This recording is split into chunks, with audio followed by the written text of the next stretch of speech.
my name is Gregory Adejinle.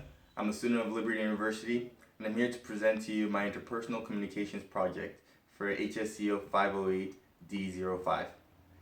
Next slide. First of all, I'm going to start off with a brief overview of what I'm going to talk about in my presentation. I'm going to start off with my overarching goals, and moving on to enlarging the conversation, and then my background and my behavioral blend. Then moving on to interpersonal communication barriers and ways to overcome them, possible noise pollutions and their solutions, and finally my action plan for carrying out my overarching goals. Next slide. My overarching goal is to speak with others in a way that is transparent while empowering their own particular musings and sentiments.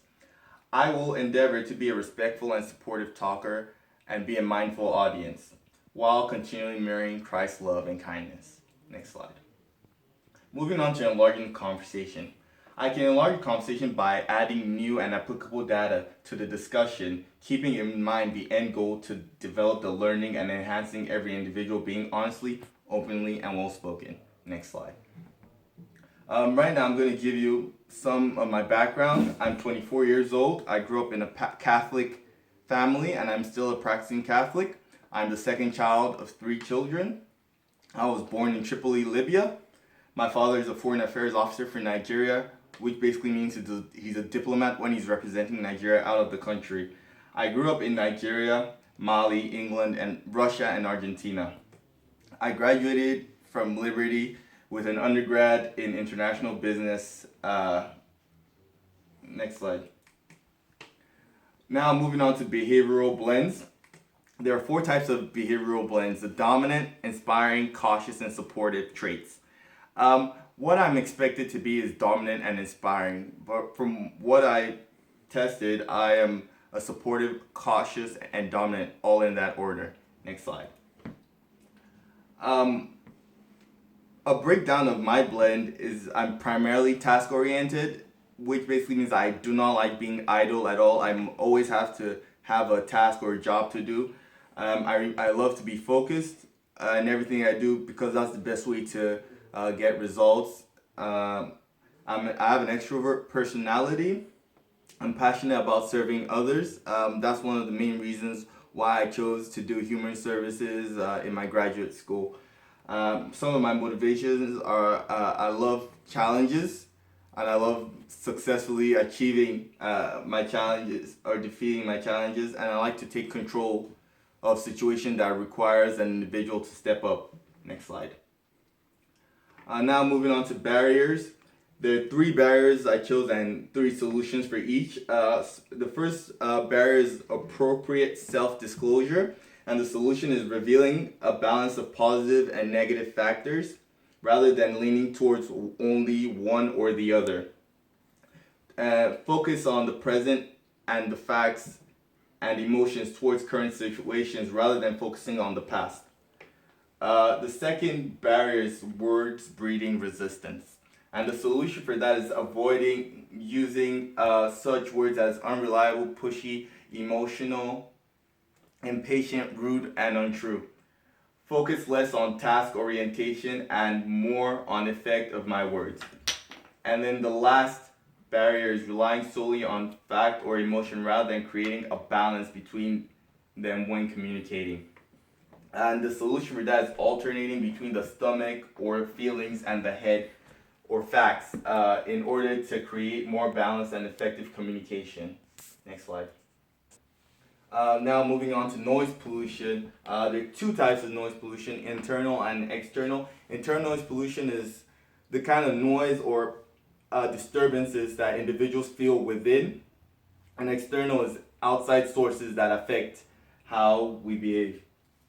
Next slide. Starting off with internal noise pollution, it's personal problems, positive emotions, negative emotions, personal biases, and physical barriers. Starting off with personal problems. Unless an individual lets others know about their problems, they will remain internal and nobody will know about it, but it keeps on disturbing the way they react to things. Positive emotions, individuals can feel good inside, but people outside sources will not know that. The same goes for negative. Personal biases. I could use culture to be an example for personal bias. For example, an African that comes into a Western culture might not agree with some of the cultures of the West because it is seen as wrong in his or her African culture. And then finally, physical barriers.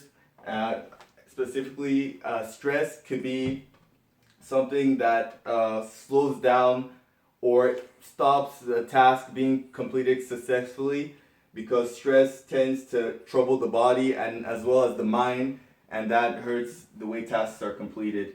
Next slide.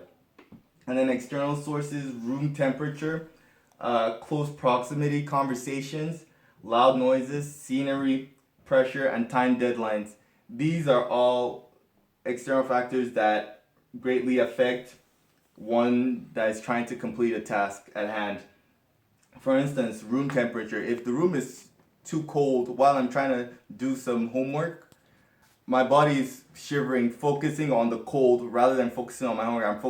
I'm trying to think of how I can stay warm rather than how I can complete my homework, and that's a distraction. And time deadlines as well is a problem, because so much pressure. It seems when you have a deadline, the time moves faster. Next slide.